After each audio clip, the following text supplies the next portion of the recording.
con el doctor Fernando Ugaz, quien es el representante legal del electo presidente gobernador regional de Cajamarca. Resulta que se dictó una orden de 22 meses de prisión preventiva para él mientras duraban las investigaciones que tienen que ver con estos delitos que le imputan, que es asociación ilícita para delinquir y colusión.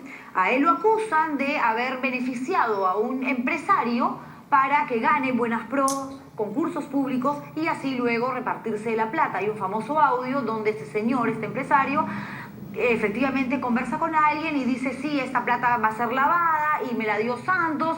Y la Fiscalía, el Ministerio Público, lo que ha hecho con este material es cruzar cierto tipo de información, como por ejemplo transacciones bancarias. Tienen también las versiones de algunos colaboradores eficaces y siguen reuniendo evidentemente elementos para que cuando tengan el expediente listo lo manden al Poder Judicial y el Poder Judicial les dé lo que en la Fiscalía esperan: una condena de 24 años de cárcel para Gregorio Santos. Lo cierto es que ya un juzgado había dicho: ya es momento pues de salir, ya se cumplen los 22 meses, el señor queda en libertad el 24 de julio del 2016. Ahorita nomás, antes de fiestas, la Corte Suprema revisa y dice: sí, efectivamente, al señor le corresponde salir el 24 de julio. Y luego una jueza, en cuestión de horas, 24 horas después, dice: no, se tiene que quedar 7 meses más, hasta febrero del 2017. Y eso es lo que considera Gregorio Santos y por supuesto su abogado, con quien converso a continuación, que no solamente es un acto ilegal, producto de presiones políticas,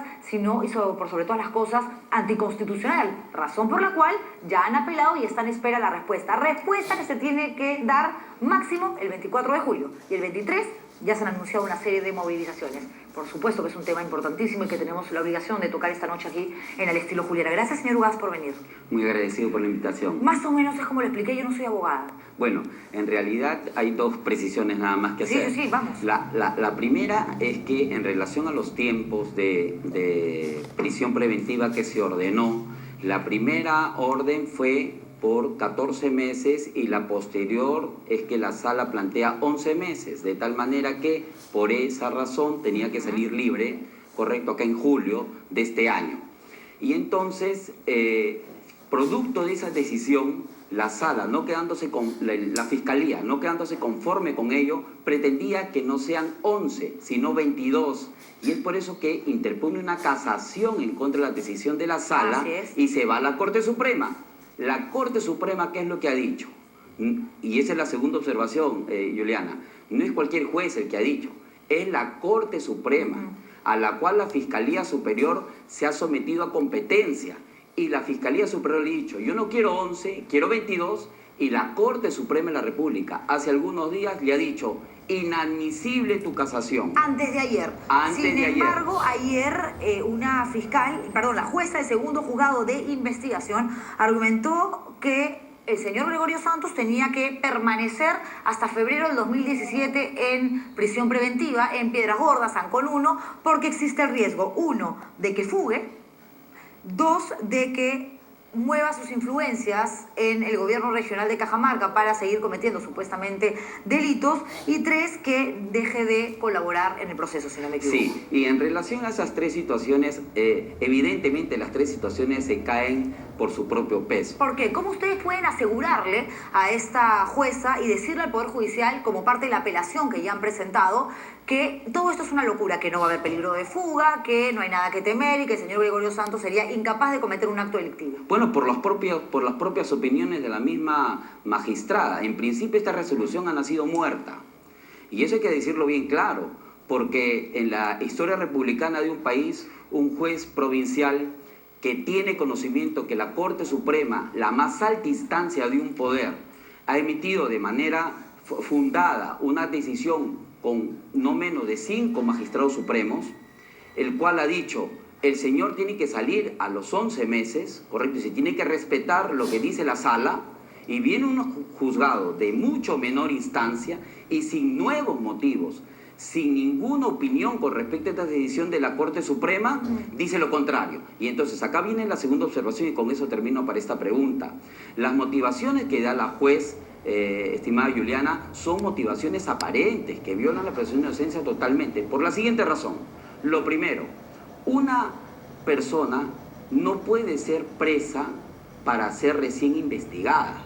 una persona primero se le investiga y producto de la investigación tú le llevas a prisión. Salvo que exista el riesgo de que esta persona escape de las autoridades y no forme parte del proceso indagatorio, el proceso de investigación. Obviamente. Que eso es lo que se teme en el caso de Gregorio Santos y es lo que argumenta esta jueza que ha dicho Santos no se va a ningún lugar, se queda hasta febrero del 2017. Y lo cierto es que la jueza no teme eso. Lo que sucede es que la jueza lo que ha afirmado en su resolución es que nosotros seguimos entendiendo que el señor Gregorio Santos puede fugarse, ¿correcto? Porque principalmente la pena que estamos requiriendo nosotros, dice la Fiscalía además, es una pena alta. Entonces ni siquiera da elementos de prueba fundantes para decidir ello. Y la Corte Interamericana de Derechos Humanos, la Corte Europea de Derechos Humanos, la Corte Suprema de San Martín, la Corte Suprema de Neira, en sendas casaciones, lo que ha descrito es que no se puede sostener peligro de fuga solamente a partir de una afirmación abstracta de la pena establecida por un delito. No vamos a hablar de cosas abstractas, pero tampoco podemos condenar, obviamente, porque eso ya es una tarea que le corresponde, por supuesto, al Poder Judicial, que determinará si lo que solicita el Ministerio Público realmente tiene algún tipo de fundamento, aval o no. Pero sí podemos hablar, por supuesto, de lo que es público. Estos audios donde el señor Wilson Vallejos, quien supuestamente se habría beneficiado a través de coimas pagadas a Gregorio Santos con una serie de adjudicaciones y con un monto de plata impresionante que llega, si no me equivoco, a los 36 millones de soles, por aquí lo apunté. Sí, efectivamente, 36 millones de soles, donde habla de lavar el dinero que le dio Santos. Bueno, lo curioso de esto es que el señor Gregorio Santos no ha sido ni procesado ni acusado por lavado de activos. Segundo, ese audio habla de coimas y una serie de cosas, y la Fiscalía no acusó por cohecho. Y en cristiano, para que entiendan los televidentes, la única fórmula de corrupción de funcionario que es en el Código Penal, la sustancial, es la de cohecho. Y lo tercero, simplemente para decirte, mi querida Juliana, que así como el señor Wilson Vallejos, existen 5 o 7 colaboradores eficaces en el proceso. Y la norma expresamente describe que no es posible otorgar beneficios de colaboración eficaz a los cabecillas.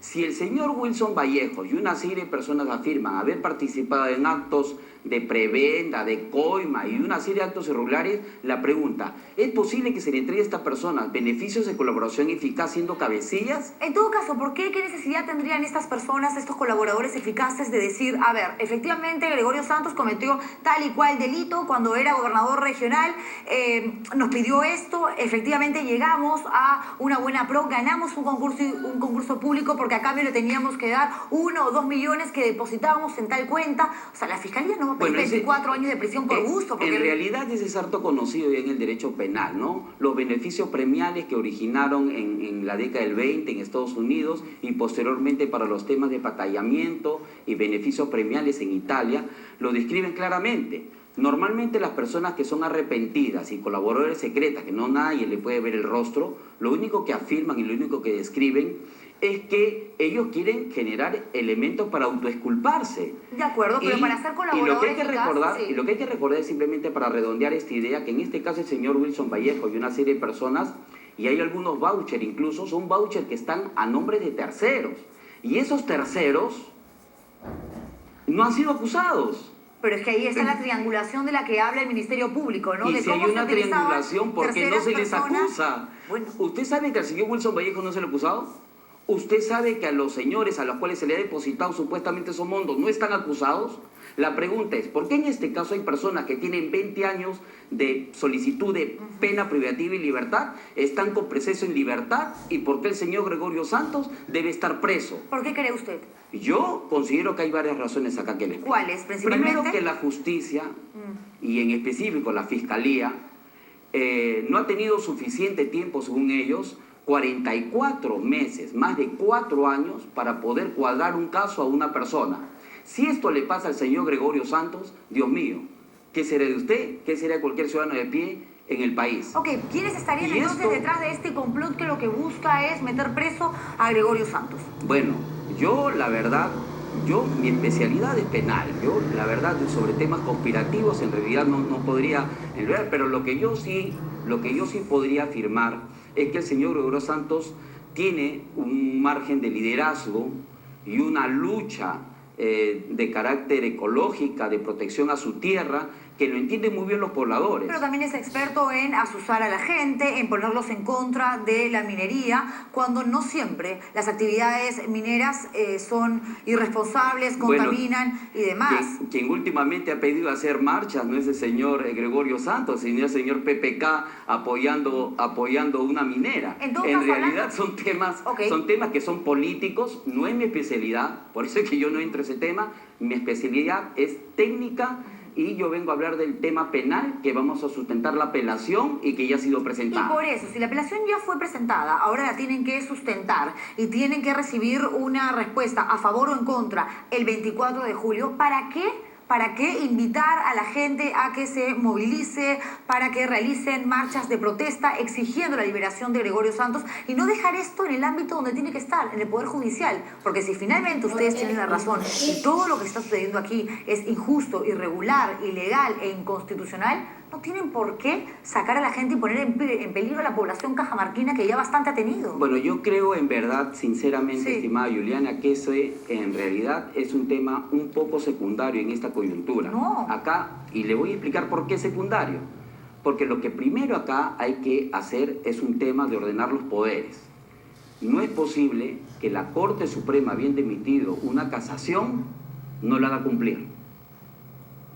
Y entonces viene una juez y se revela o emite un pronunciamiento en contra de lo emitido por la Corte Suprema. Ese tema tiene que ser primero resuelto interinamente. ¿Por qué? Porque si no la ciudadanía en general luego está diciendo no hay respeto en las instituciones, acá nadie respeta lo dicho por el órgano supremo, y entonces yo creo que ese tipo de marcha más bien hay que entenderla desde una perspectiva mucho más caleidoscópica y más bien entender de que lo que están queriendo esta población es que se respete lo dicho por la Corte Suprema. Sí, pero lo que no quiere nadie es violencia, lo que no quiere nadie es heridos ni muertos. Definitivamente, nosotros lo único que vamos a tratar de hacer es tratar de hacer una especie de lucha jurídica, lo que nos corresponde en los fueros que nos corresponden, y tratar de bregar porque la reforma del sistema procesal penal se llega bien. Este es un caso que ha sido un ejemplo y un abanderado de la implementación del nuevo Código Procesal Penal. Nuevo Código Procesal Penal que se supone que los juicios tenían que terminar céleremente, rápidamente. En eso no vamos a discutir. Y sin embargo, Código Procesal Penal que está lleno de vicios, de vacíos, pero y que no ha generado por la más de un norma, problema. pero no por la norma, por los operadores. Por la ejecución de la norma, como sucede siempre. Es facilísimo sacar proyectos de ley que va acá, lo firmo al toque. De paso hago harta demagogia en el Congreso de la República y a la hora cuando dices, ¿y cómo aplico esto? No sabes. Y a uno con la misma norma lo mandan preso 10 años y al otro al día siguiente lo mandan a su casa. Lo importante es que las decisiones no estén orientadas por coyunturas de carácter política, ni mucho menos, sino por que se respeten las normas y la Constitución. Gracias por haber venido, señor Ugaz. Le agradezco mucho la invitación. Gracias. Pausa comercial y regreso.